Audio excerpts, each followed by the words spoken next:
This meeting is being recorded.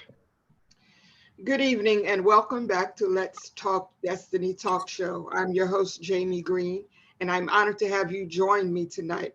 First, we'd like to remind you to subscribe to our YouTube channel, as you will find there is some great content there that will literally bless your life.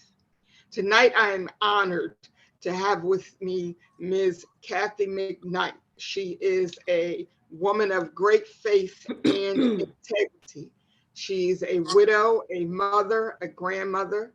She's also president and founder of Bound for Better organization, which we will talk about a little later. She strongly advocates for women and children who have been impacted by domestic violence.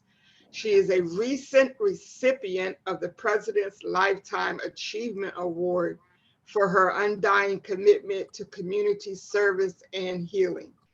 Ms. McKnight is a certified victim specialist 3 in the state of Maryland, and she works with various agencies in Prince George's County, Maryland, that promote education and advocacy around domestic violence. She also has a bachelor's degree in criminal justice, master's in psychology with a focus on drug addiction. And tonight, I am just honored to have her to join with me. I was blessed to meet Ms. McKnight on a different organization's webinar, and she was a guest speaker. And as she began to share her story, it pricked my spirit and touched me in places that I can't even describe and in ways I cannot verbalize. And I knew that I needed to connect with her and to have her come and share her story, but to connect with her even outside of the show. So Ms. McKnight, I'd like to publicly welcome you to the Let's Talk Destiny platform. Thank you so much, Jasmine. Jamie, I'm sorry. Thank you so much. Thank you so much for that introduction. And thank you so much for allowing me to be here tonight to tell my story and on the topic of faith, integrity, and the purpose behind it.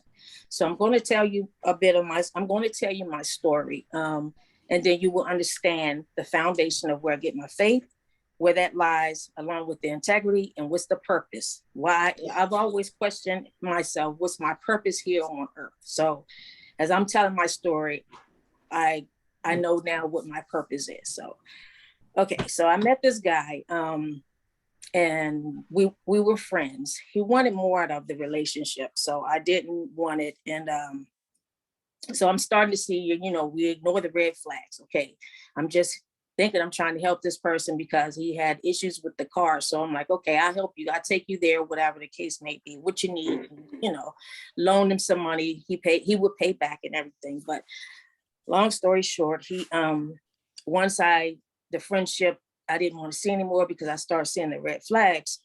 He wanted more out of it. So it's like, if I can't have you, no one can have you. I've never had anybody say that to me. So I knew right then, okay, it's like I felt myself like getting into this cocoon where I'm stuck. I didn't know how to get out of it. I never pictured myself or imagined myself in a situation like that because I've always been one just so spoken up for myself. I said, no, this is not going to work. I'm starting to see these red flags again. So he hated the word no. Hit me in the back of my head so many times. Hit me in the back of my head. Hit me in my chest a couple times, just when I would say no. So I was like, and then after a while, I started fighting back. I'm like, no, this is not how it's supposed to happen. God didn't bring me here for this. This is not how I'm supposed to happen. I'm always hearing of people through domestic violence situations, not myself. So I said, I'm going to need you to just stay away from me. So he wanted to start threatening my kids, start threatening my grandchildren. At the time, I just had that. I think my oldest grandson. I think I just had him at the time. Maybe my second one was born. No, I just had my oldest one.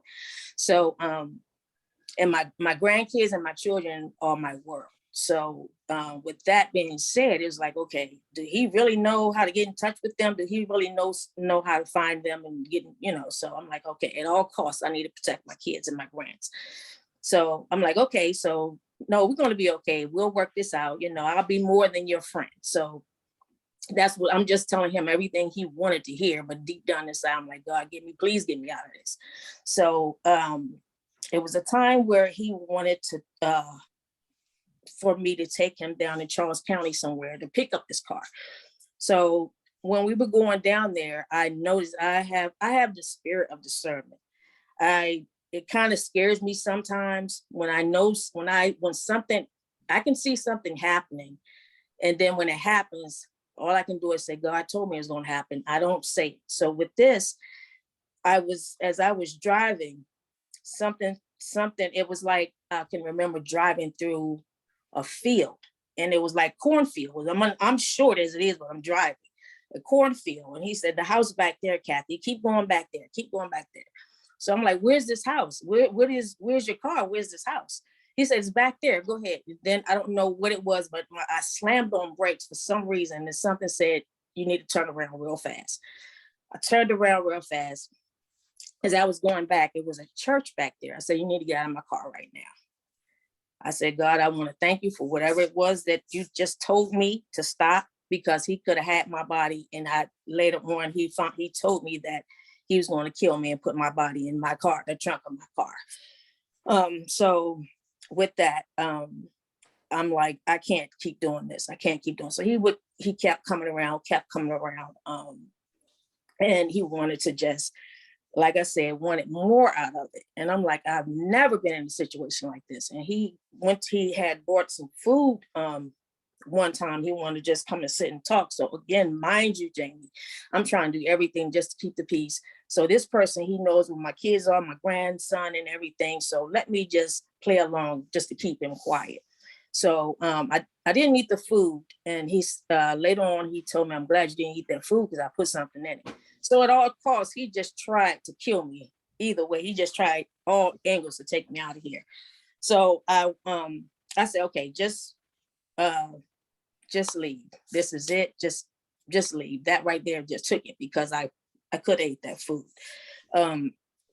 As I was coming up my steps, he ran behind me, and he went to the kitchen and got a butcher knife. He ran behind me, chased me up my stairs. I came into my room, and I shut the door, and he shut the door behind me and put the knife under my neck. So I'm apologizing. Okay, and mind you, I know I'm not wrong. And that's one thing we always tend to do, is victim blame ourselves for why this person is acting like this. Maybe he's acting like this because I keep saying no to him. Maybe I'll stop saying no, but he's not getting it. I don't want a relationship with this person. So a friend of his car was due to be picked up out of shop. So either way, a friend of his came over, and I heard him. I said, okay, you can just get whatever you have, that piece of mail, to get stuff and get out, please. Just don't come back. So his friend came over, and somehow before I knew it, he was on my back, and he had me in my spare room and threw me across. I had an extra bed in there, threw me across the bed. I'm fighting for dear life. He's choking me. I couldn't breathe. I'm like, I'm not going out like this. I can't go out like this. I started going in and out of consciousness. I can't go out like this. I can't do it. And I heard the guy run up the stairs, and then the guy, the abuser, who was like, go downstairs, go outside, don't say nothing, don't say anything, don't call anybody. I'm hearing this guy run down the stairs. I'm like, is he really leaving me in here? So I'm fighting. At this point, I'm wiggling my way out, because I've always been taught, I'm not that tall of a woman anyway. So I'm going to fight my way out of this one, so I'm not dying here today. So I fell on my knees and I started praying. And the thing that he said to me, which I knew, he said, if God really gave an F about you, he wouldn't allow this to happen to you. I looked at him. I'm like, no, I can't. God, I can't. This is it. At this point, it was like my life or his. So for some reason, for something, I stood up, and I had this this extra strength. I guess it was something that, and I just hit him in his chest, you know, because he tried to throw me down my stairs. So I'm like, well, you really have to go. I don't know what it is, but it was like this thing that came over me, and I stood up. I said, you have to go. It's like I lost breath, and he left. And to this day, there's still an active warrant on him for second-degree assault on me. So, and it's I'm not afraid. Like I said, I'm not afraid. I've always wondered. So let me back up just a little bit. I worked at the sheriff's office for 12 years. I did warrants. We would get calls in from domestic violence. And I heard this one girl would say, I picked up a call before heading out, and she was like, well, man, what do you want him to do? Kill me before you guys come on here? I said, ma'am, PG Sheriff and PG Police are two different entities. Sheriff office is more court affiliated. PG Police, they hit the streets. We're not coming out there like that. We do landlord evictions, all that stuff like that, and courts. So you call the county police. So I hung up and I had to leave out. So overtime is like God said, I'm saying to me, I need you to start this organization. I'm putting it off because my schedule with work was not allowing me at the time. I was 7 to 7, 7 in the morning, 7 in the evening, 1 month, 7 in the morning, 7 at night, the following month. So I didn't know anything. And mind you, I had 3 small kids. So it was like, I can't, there's no way I can't do it. Putting it off. And, you know, it's not until I had to go through what I had to go through. And I saw my best, one of my best childhood friends, she got killed from domestic violence. He shot her in the back of her head. She was just sitting in the middle of the floor trying to get her kids ready for school. So he just went into the back, right behind her, and shot in the back of the head. So that was the first one. And then it was one that I was in the academy with. You know, you don't see the signs. People don't want to talk about it until it's something that happens to them. So mind you, she was coming to the academy. We talking, we laughing and everything, going to lunch and everything, talking to each other on the phone. It wasn't till she got to her assignment, which was in Baltimore. And that's when he killed her in front of her son and then killed himself. So, and then like I was telling you, this past one, Daphne, she died in September, a couple of months ago. So, and I knew those signs with her. I started talking to Daphne. I'm like, so what are you going to do? She said, Kathy, I'm going to leave him. It's like, we're just friends. We're living in there. We're just friends. So hearing all of this, it's like God is telling me, you need to do it. You need to do this. So this is how I ended up with Bound for Battle.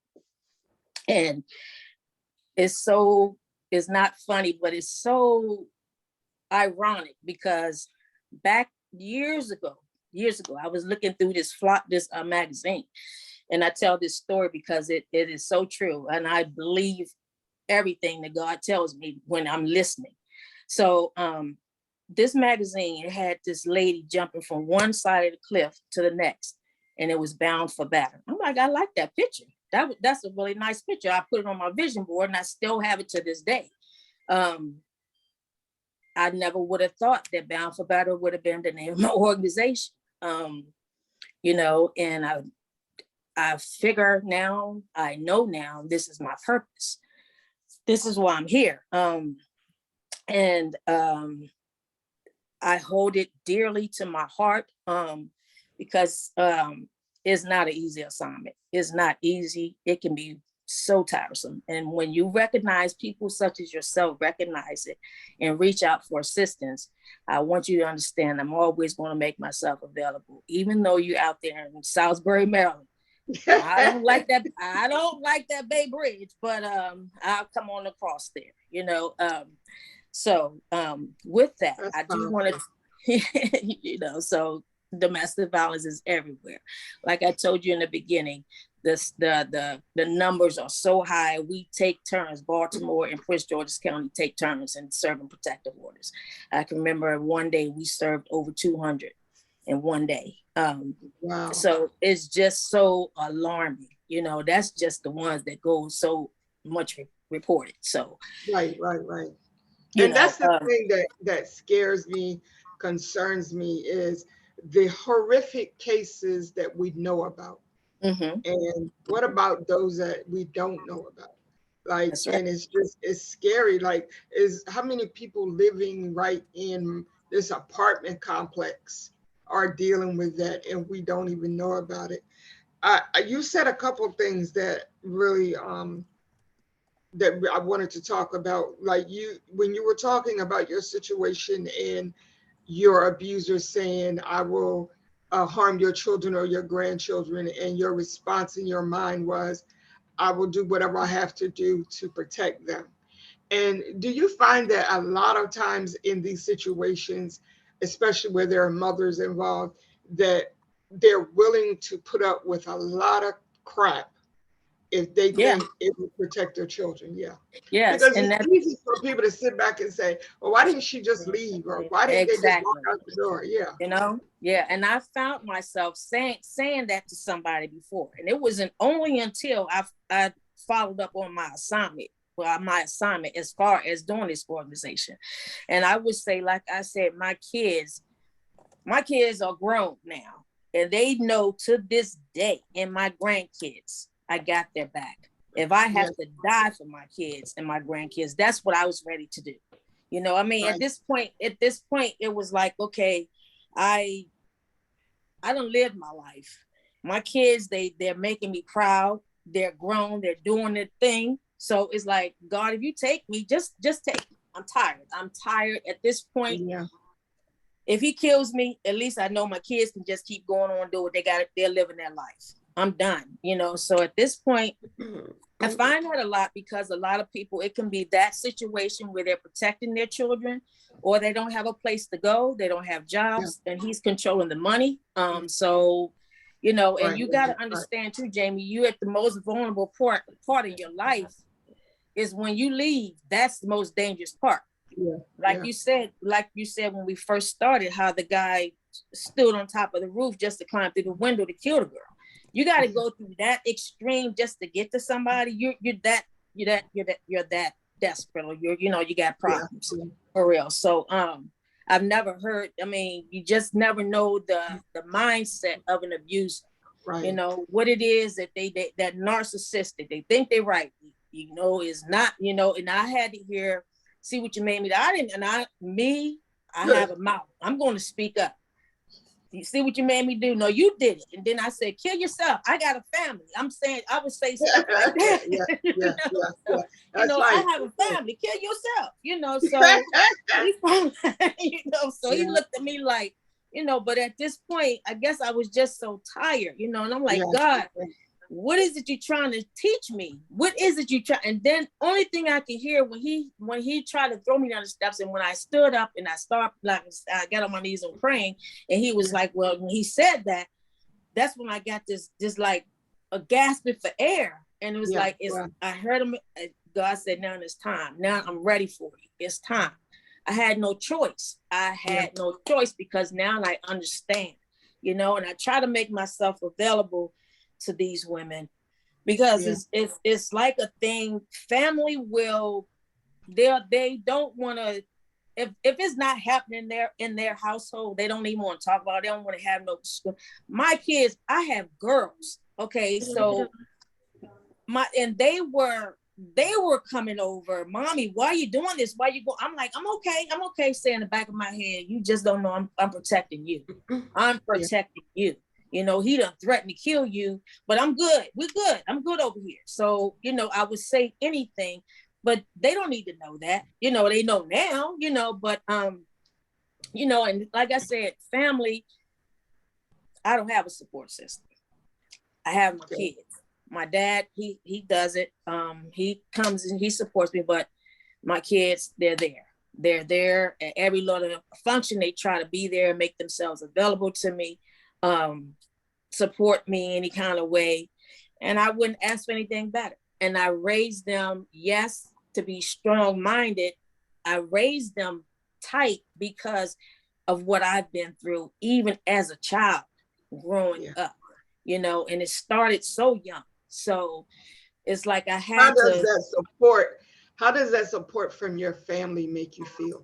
When you look at an event and you see them there and you see them participating and set up or whatever, how does that make you feel?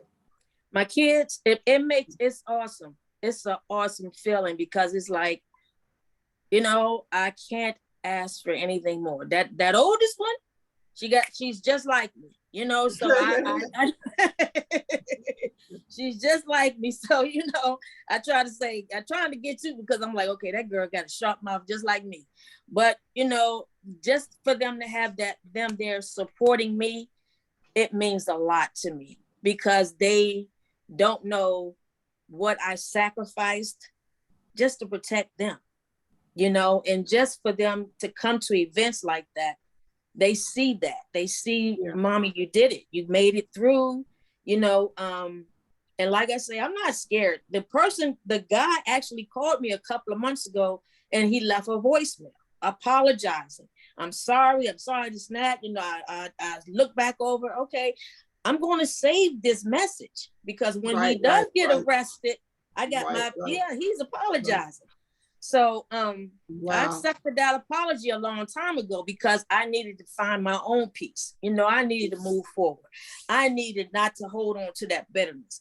That karma that God puts forth out there to any of us is a hell of a lot worse than what any of us can offer. So I'm not going to do anything for him. I'm sure he's suffering right now. But again, that's his problem, because he would always act as though he wasn't going through anything. So I heard it in his voice. It didn't sound right.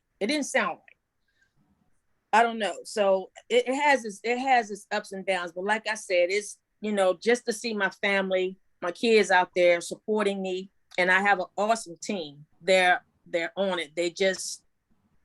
There are two survive. Well, one just not as domestic violence is domestic violence. I'm not going to say one is bad, worse than the other.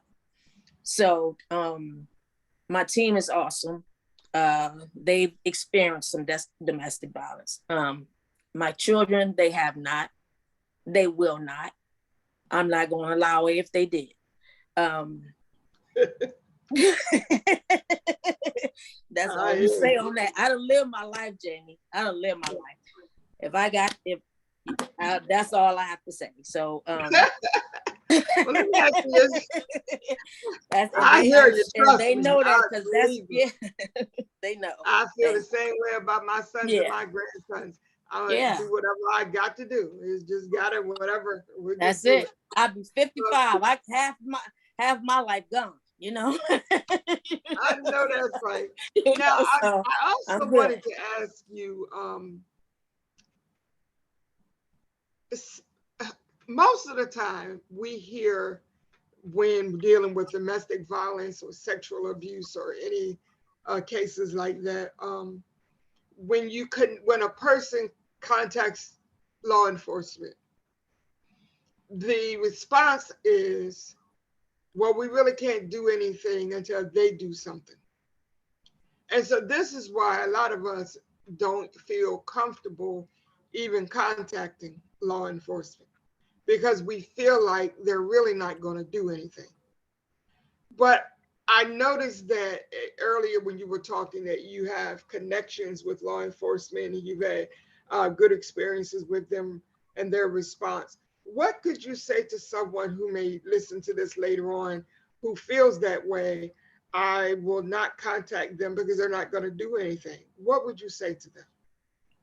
There's always an advocate that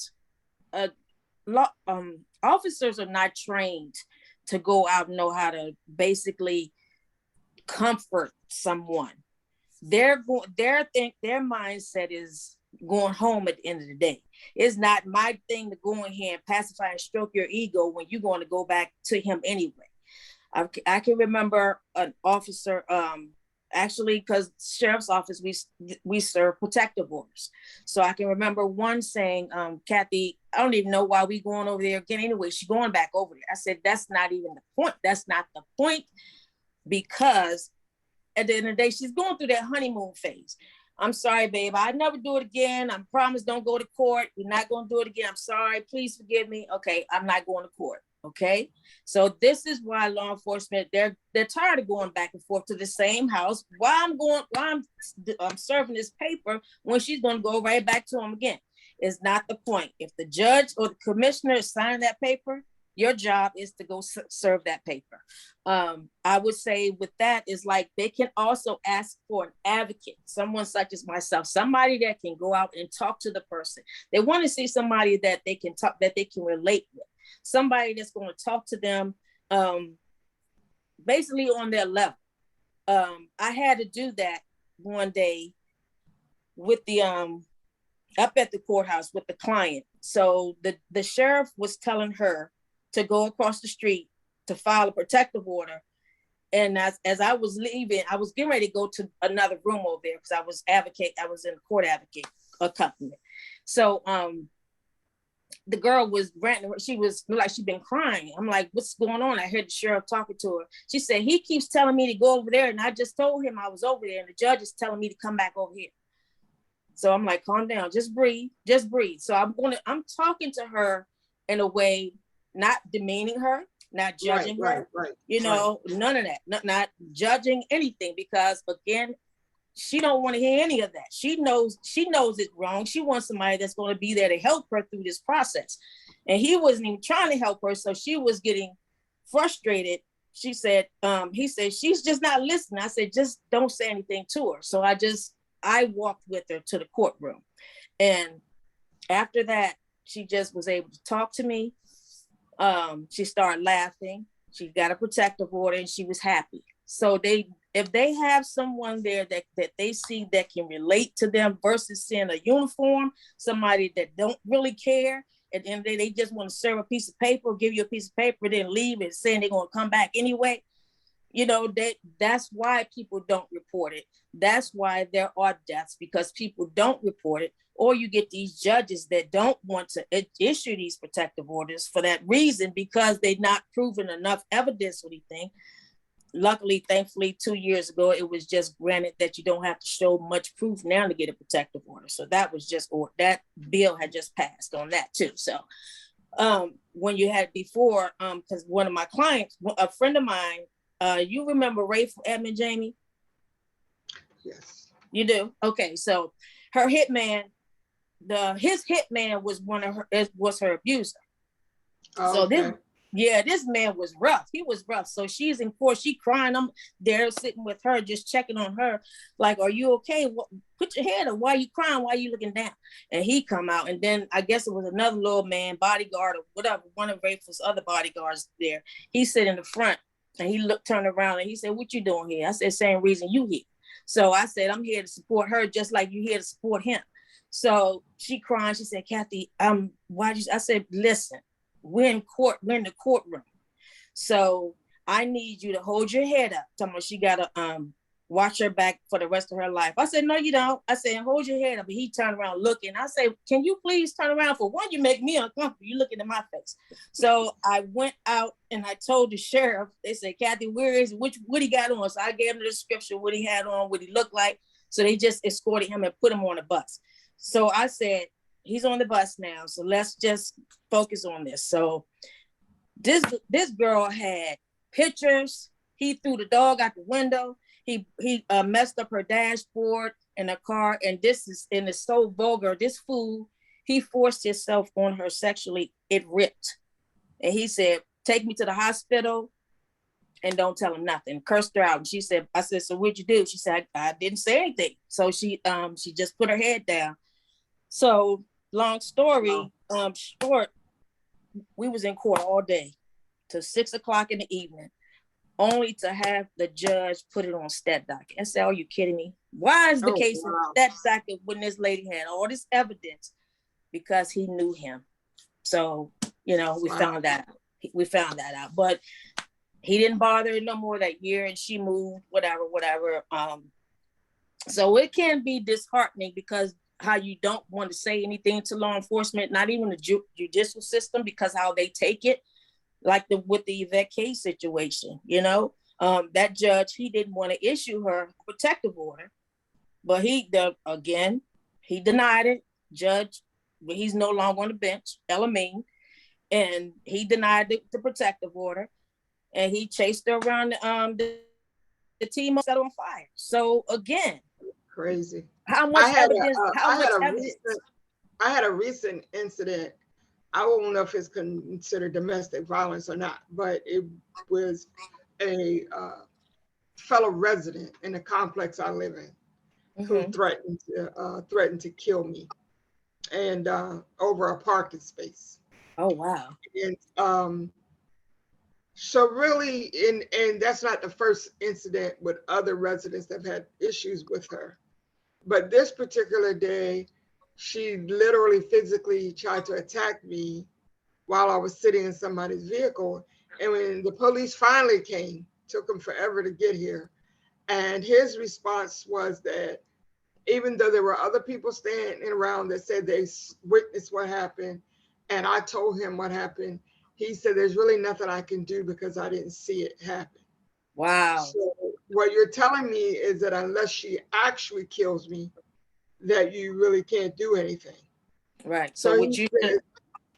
Yeah. So that's the kind of thing that happens that make people say, well, what's the point of even calling you? You're not going to do anything. Exactly. So that's when you can ask for a badge number. They have that right. They can give you that name on there, that badge number. And you can always ask for a supervisor to come out on call, or call back again.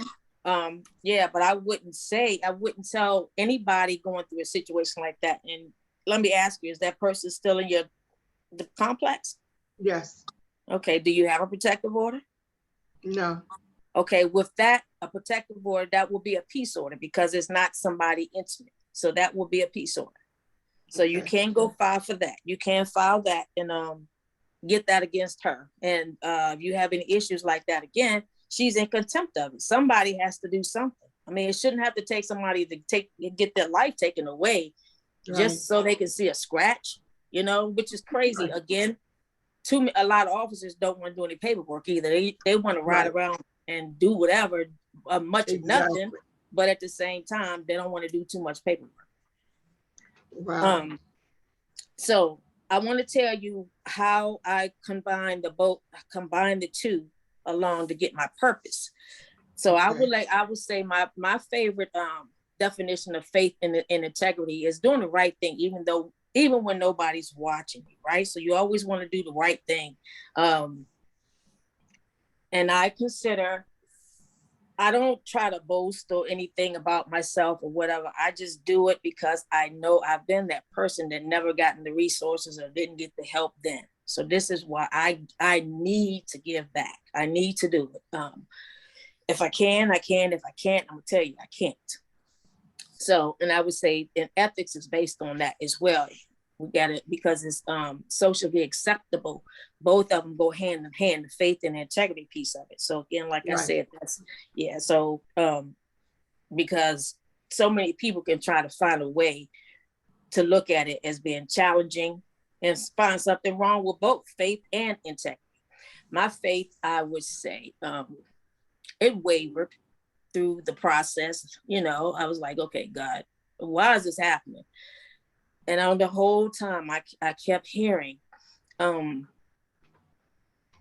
need you to start this.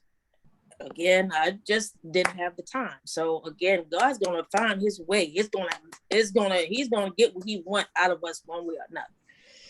So that's how I ended up doing, moving forward with the organization. And my faith was just like wavering. I went through so much. I can write a dictionary, not a book, a dictionary, So I'm like, oh man, it's just, and then I can hear, and I always try to quote them scriptures back to myself. I always say to God, you told me this. You told me you was going to do this. You told me your word is never going to come back void to me. I got to keep trusting in you. Everything that I'm going through right here, right now, I'm putting my trust in you, God. You told me you never leave me nor forsake me. I need you to take care of my children, take care of my grandkids, take care. I pray for my I prayed for my family. Okay. Yeah. And at the same time, I wasn't building, my faith wasn't that strong. It was only until, like I said, I was going through all of that. And it was like, I didn't even care anymore. Just go ahead and kill me. It's like, okay, now I'm giving up. Now I'm losing. Now I'm not even trusting God. I kept hearing him say, I'm not ready for you yet. I'm not ready for you to leave yet. I'm not ready for you to leave yet. I'm kept hearing this. Okay, so why am I going through this? What's the problem? Why I'm not understanding this? I'm doing this. I'm fighting this battle by myself. That's what I felt like. My kids, they think I'm okay. Well, they know I wasn't okay, but I'm telling them, okay, I'm okay, because I'm protecting them. So, but at the same time, my faith was just wavering back and forth. God, you said you would do this. And it was like, I was just so glad certain days would go by. All right, I made it through this day without this person trying to come around me. I made it through this day. Okay, it was like walking on eggshells. I've never done that for anybody, male, female, whatever. I never done that for anybody. So for me to put myself in that situation like that, I did not understand why I was doing that to myself. I was hard on myself. It wasn't until I had to know my self-worth, learn my self-worth. My faith started getting stronger again. And then I say that's how the integrity piece falls in line with that faith piece, because integrity, bound for better stands for just that, bound for better than what I was, better. You can be better than what you are now too. There's always, I know when I got the Lifetime Achievement Award, I told my oldest daughter, I said, I don't even think it's anywhere for me to go anywhere now. She said, Mommy, there's always somewhere else to go up. But she's one, she loves it. She stays up there like that. But, I'm like, she's right. She's right. I've always been one, very humble, and just don't acknowledge me. I've been that way. Don't acknowledge me. I'm just doing what God wants me to do, because I've once been that person. And now, Jamie, I kid you, I walk around, I keep my head up. Can't nobody tell me nothing. Can't tell me anything. I hear you. You can't tell me anything. So, and I'm not better than, I'm better than what I used to be.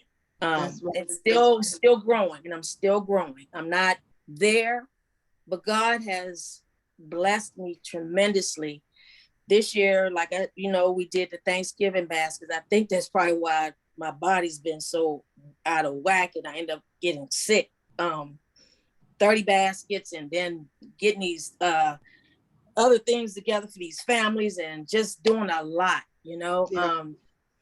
God said I need to sit down, and I kept going and going and going, because I work a part-time job too. Luckily, my day job, I do have the flexibility where I can work from home. I may get a nap in now and then and check my email, wake up, check my email and stuff like that, so, but it was like a way of him having to tell me, I need you to sit down. Yeah. Sit down. Because you know what? Your heart is big, your vision is big, but you're still human. And your body can only do so much. And it is like, okay, since you won't sit down, I'm going to sit you down. Yeah, and he did. I'm like, man, I'm starting looking out the window. I got sick of looking out the window. Looking like a kid, somebody help, get me out of here, so exactly. It was crazy. It was crazy. But today was my first day back out. I'm like, girl, felt so weird driving. I'm like, okay, but it was good. Wow. So he had he had to sit me down. So, and throughout this whole time, it was like my faith, I just pray, just every day, just get up, thanking and praising him. I don't know what the day gonna bring, God, but whatever it is, and he, like, this girl got a sense of humor, and I thank God that he knows that I got this crazy sense of humor. Yes, I don't know what it is, but we gotta get this thing done right. So, it's like, again, my faith has grown stronger, and I can feel his presence more than anything. Now, I guess I know why. I know that's why I'm not afraid. I'm not looking over my shoulder. I can go to sleep at night. You know, I stay protected, but I can go to sleep and I'm okay. I'm okay. I'm not afraid. I'm thinking he do have a little bit of sense. I'm not going to go around her because I still have that warrant and he don't know what things have changed now. I'm not dealing with it. I'm not dealing with it. I'm not giving anybody that second chance to do anything, you know? So that's it. I know that's right. Hey, look, Jamie, I'm traumatized. I woke up. Whoop, I'm sorry. I didn't see him, but he just got caught in crossfire. You know what exactly. I didn't know what happened. I just looked up and there he was. Man. Yeah, that's it. You know, so funny. Yeah, and it's like I said, it's like my faith has just it has grown much stronger because throughout the whole process, God has kept me. Yes. He's kept me. And these times where I can like continue to just humble myself. And the more he keeps blessing me, all I can do is hear him say, I told you I got you. I told you I got you. I hear it just as plain as day. I told you I got you. And all I can do is smile. You know, I hear him if I'm cooking. I told you I got you. And when I got that award, it just took me back to that scripture that the first is going to be last and last going to be first. People have always counted me out. My family never supported me in anything. I was the only one graduated high school, only one graduated college, did what I had to do because I wanted better for me. And I know what I wanted. For one, to get out that house. Yeah. You know, and I just knew what I needed to do. So it was like throughout and you know, you just go through, I still go through life in my daily. I don't get invited to things. I don't get, you know, hey, how you doing? None of that, you know. Oh my God, it's like almost like we're twins. Like I the same way. It's like and it does hurt sometimes. It hurts sometimes. Call, check on you, come by. But then nothing. But want to make sure you remember them. You know, for certain things. You know, so I was born in the morning, 1 a.m, but not this. So I you know, so I would think. Okay, they really think I'm going to let them play me like that. You know, I'm just the black sheep, you know. I've had my days where it does bother me. But you know, it takes me back to my faith. Yes. When God has you in a place where he needs you to go, family is not going to be happy for you. Family is going to fall off. Family's not going to support you. You're not even going to have, my circle's tight. My circle is small, you know. I'm not counting my circle of my kids because my kids going to be there. I'm talking about, that's it, you know. My team, like I said, they're awesome. There's nothing I wouldn't do for them. They're good. They're awesome. They're supportive. I couldn't ask for any. I know when I first started this thing, I said, this is when the integrity piece come in. These women need to understand it's not about them. It's not about any of us. It's about these other women and these kids out here. Yeah. I've gotten to where the little boy may threaten the mom because he see that I'm gonna hit you just like daddy hit you. No, you're not gonna hit anybody just like anybody hit anybody. So I've had been just situations like that, you know. So these women, they gotta have the same job. I'm pretty sure they probably don't, not as much as me because it's my baby, but they're there. They're there. I can count on them. They got to have the integrity. It's not about you. If you're in this for a season and if you think you're going to get something out of it, don't waste my time. That's why I will vet. I sit down and I talk and I vet. I'm not going to partner just because somebody say, oh, I think we need to partner. people are trying to get me to partner with them now. For some reason, everybody coming at me now. Like, okay, we need you. No, you don't. But God, if they ain't for me, please tell me. And that's why I haven't reached out, because it's 2 of them. He said, don't do it. And I ain't done it. And she's still trying to reach out to me. I just can't do it. I don't know. I can't put my finger on it. But every time she reach out to me, Kathy, we got to hook up. We got to call me. And okay. Or I might miss her phone call. I don't feel it. I'm not feeling it. If I'm not feeling it, I'm not going to have you. I would not interrupt your organization. Please don't do it to me. Right. Exactly. It's not like a thing where you can get what you can get from me or vice versa, and then we go our ways. No, we're gonna do it. We got to do it together. And again, that, like I said, that's the integrity piece of it. So they know, and I haven't seen that out of my ladies, that that selfishness. They're not. They're consistent. They're dependable. I don't know. I just thank God for him, and he had a way of moving people in, and the ones out that needed to be out, and the ones that needed to be here are the ones that needed to be here because of where I am now, because and if where I you're can't, going, and where you're going. Exactly. That's right. And it's something. Tomorrow I have a meeting with someone, a childhood friend, and one of my we have a meeting tomorrow with her. She's a realtor, and I'm working on now. I'm not gonna say much because I don't want to do that right now. But I'm just working on some things right now. So all of that was lined up for me. Like I said, that my team, God put them there for a reason at that time, at such a time that he did, because now other things are lining up. Other people are coming at me through them. So, that's powerful. And I can't ask for anything better. I'm thankful. And if God knows, if they ain't for me, he already know. I told him he need to get rid of them. Right. And he will. He will. No, that's a fact. Now, as we're winding down, I want to ask you, what is your vision